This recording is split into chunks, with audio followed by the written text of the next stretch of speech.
সন্ত্রাসীদের হামলায় নিহত র্যাব কর্মকর্তা মোহাম্মদ মোতালেব হোসেনের গ্রামের বাড়িতে চলছে শোকের মাতম।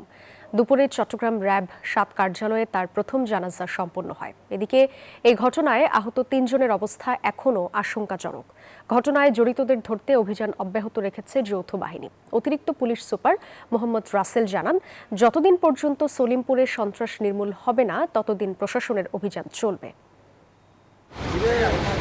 চারপাশে নিস্তব্ধতা, চলছে কবর খোদাইয়ের কাজ, অপেক্ষা মরদেহ আসার। চট্টগ্রামের সীতাকুণ্ডে সন্ত্রাসী হামলায় নিহত মোতালেব হোসেনের গ্রামের বাড়িতে শোকে স্তব্ধ স্বজনরা।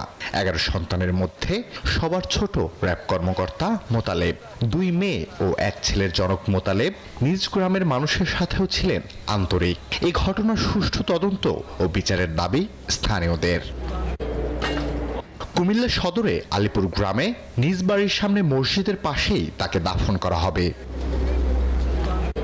এর আগে চট্টগ্রাম মেডিকেল কলেজ হাসপাতালে ময়নাতদন্ত শেষ হয়। পরে তার মরদেহ নিয়ে যাওয়া হয় পতেঙ্গার র্যাব ৭ কার্যালয়ে। বুধবার দুপুরে সেখানে তার প্রথম জানাজা অনুষ্ঠিত হয়। এতে বিভিন্ন শ্রেণী পেশার মানুষ অংশ নেয়।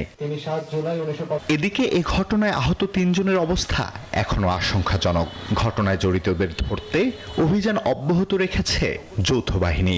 সলিমপুরে সন্ত্রাস নির্মূল না হওয়া পর্যন্ত অভিযান চলবে বলে জানায় প্রশাসন। এর জন্য যারা দায়ী তাদেরকে আমরা আইনের আওতায় নিয়ে আসব। আমরা তাদেরকে জুডিশিয়াস প্রসেসে বিচারিক কার্যক্রমের মাধ্যমে যাতে তাদের সাজা নিশ্চিত হয় সেটি আমরা নিশ্চিত করব যে কোনো মূল্যে। অস্ত্রধারী সন্ত্রাসী আছে তাদেরকে আমরা নির্মূল করব এবং এই আস্তানা, অবৈধ কর্মকাণ্ডের এই আস্তানা আমরা ভেঙে চুরে গুড়িয়ে দিব। জঙ্গল সলিমপুরের বাসিন্দারাও রয়েছেন আতঙ্কে।